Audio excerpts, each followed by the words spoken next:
और मुंबई से करीब 12,000 किलोमीटर दूर न्यूयॉर्क में है। लेकिन इस तूफान का असर मुंबई में आर्थिक गतिविधियों और दिल्ली में राजनीतिक गतिविधियों पर आंशिक रूप से देखने को मिल रहा है।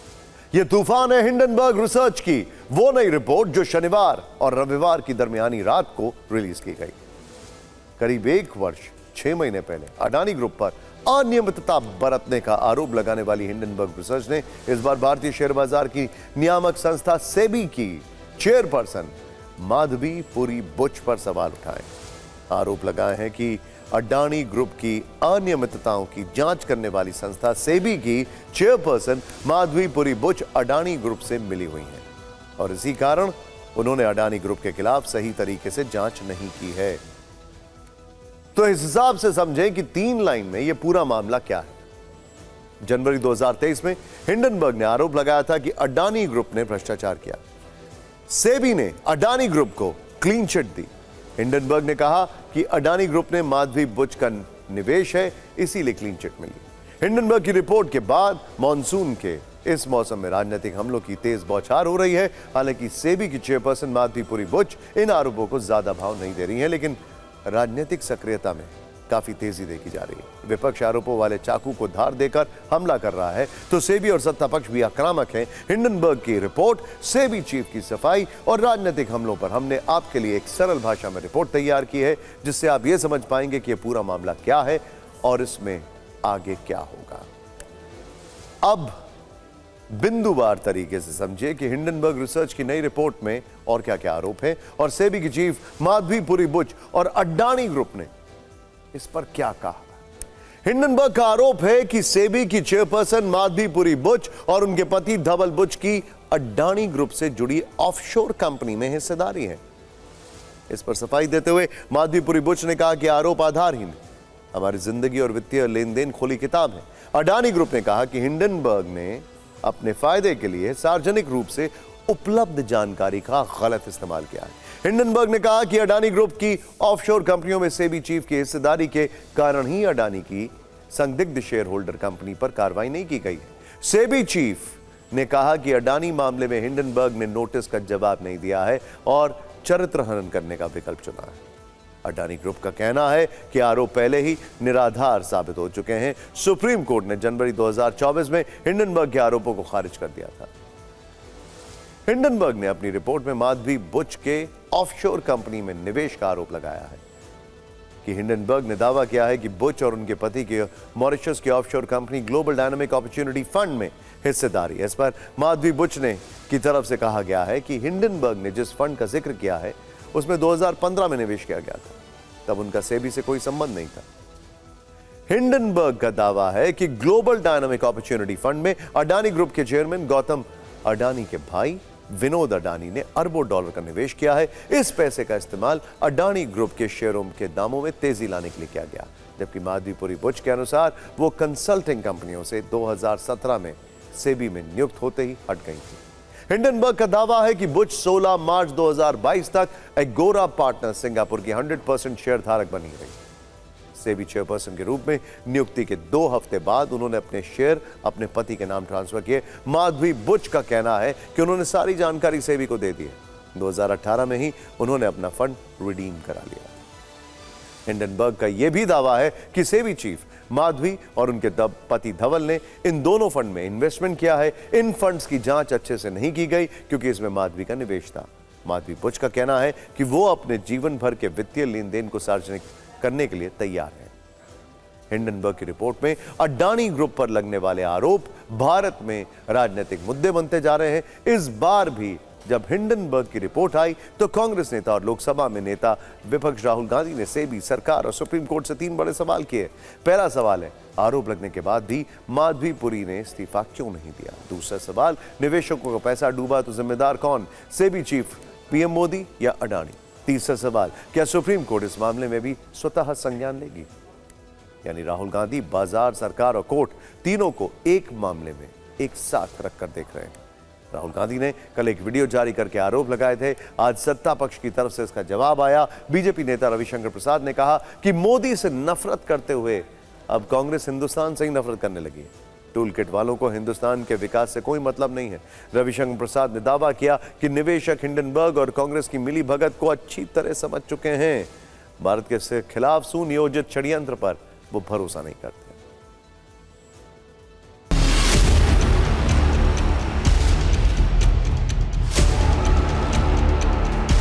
Savings of millions of Indians, hard-earned, honestly earned savings, are at risk.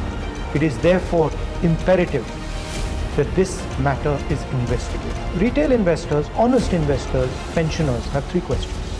The first, why has Chairperson Madhavi Butch not resigned? Second, God forbid something were to go wrong and investors were to lose their money. Who is responsible? Is the Prime Minister of India responsible? Is Madhavi Butch responsible, or is Mr. Adani responsible?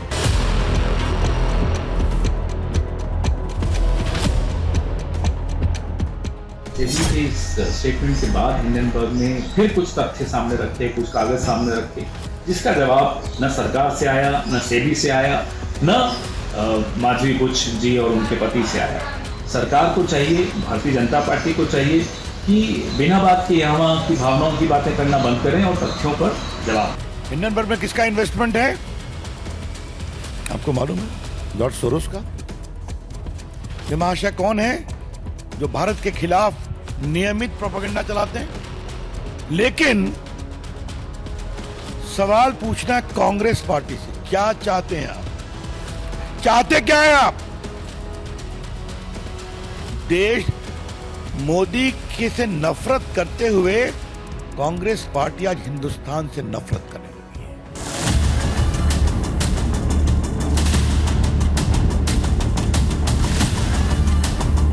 माननीय सर्वोच्च न्यायालय को तुरंत इसका संज्ञान लेना चाहिए। सेबी अध्यक्ष को तुरंत इस्तीफा देना चाहिए। प्रधानमंत्री जी के रहते हुए तो ये अपने पद पर रहते हुए तो ये जांच नहीं हो पाएगी। मैं कह सकता हूं ये देश को बदनाम करने वाले गैंग हैं राहुल और जयराम रमेश। हिंडनबर्ग हमें बदनाम करता है, हम इसे देश की बदनामी को बर्दाश्त नहीं करेंगे। ये लोग अब हिंडनबर्ग पर कड़ी से कड़ी कार्रवाई होगी। इन सब के बीच सवाल यह है कि अडानी ग्रुप का क्या हुआ?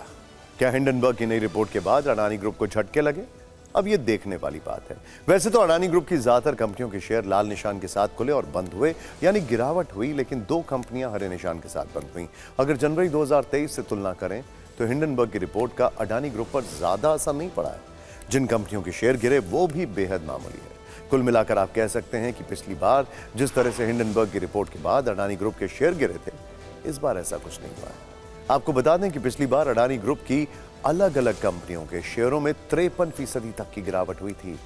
अगर आज की बात करें तो शेयर बाजार के सुबह के सेशन में अडानी ग्रुप को करीब 1.28 लाख करोड़ का नुकसान हुआ है, लेकिन बाजार बंद होते होते ये नुकसान सिमट कर 24,000 करोड़ रुपए हो गया।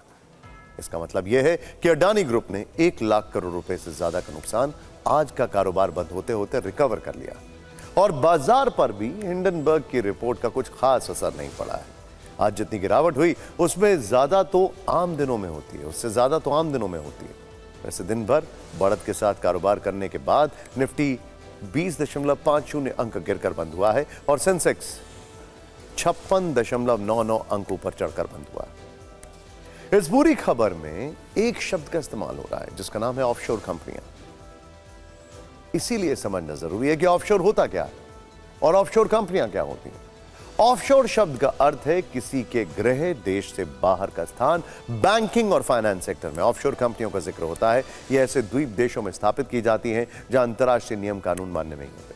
Panama, Bermuda, Bahamas, Cayman Island, Mauritius, British Virgin Islands, इस तरह के देश हैं जहां ऑफशोर कंपनियां स्थापित की जाती हैं। कई कंपनियां टैक्स बचाने, नियमों में छूट पाने और अपनी संपत्ति को बचाने के लिए इन देशों में जाती हैं। ऑफशोर कंपनियों को टैक्स हेवन देशों में टैक्स से छूट मिल जाती है। ज्यादातर ऐसी कंपनियां चोरी छिपे शुरू की जाती हैं। हिंडनबर्ग एक शॉर्ट सेलिंग कंपनी है। पिछली बार अपनी रिपोर्ट से भारतीय शेयर बाजार में तहलका मचाने वाले हिंडनबर्ग के लिए इस बार बाजार का रुझान निराशाजनक रहा। वैसे पिछली बार हिंडनबर्ग ने न सिर्फ अडानी को लाखों करोड़ों का नुकसान पहुंचाया, बल्कि अडानी को नुकसान होने पर खुद भी 354 करोड़ रुपए का फायदा कमाया था। यानी हिंडनबर्ग जो रिपोर्ट जारी करता है उसमें खुद उसके मुनाफे वाला एंगल भी होता है, इसीलिए हर बात पर आंख बंद करके भरोसा नहीं किया जा सकता। हिंडनबर्ग ने रिपोर्ट जारी करने से पहले कहा था कि यह बड़ा धमाका होगा, लेकिन जब पटाखे में आग लगी तो वो फुस हो गया। इस बार हिंडनबर्ग का दावा सीला हुआ पटाखा निकला है।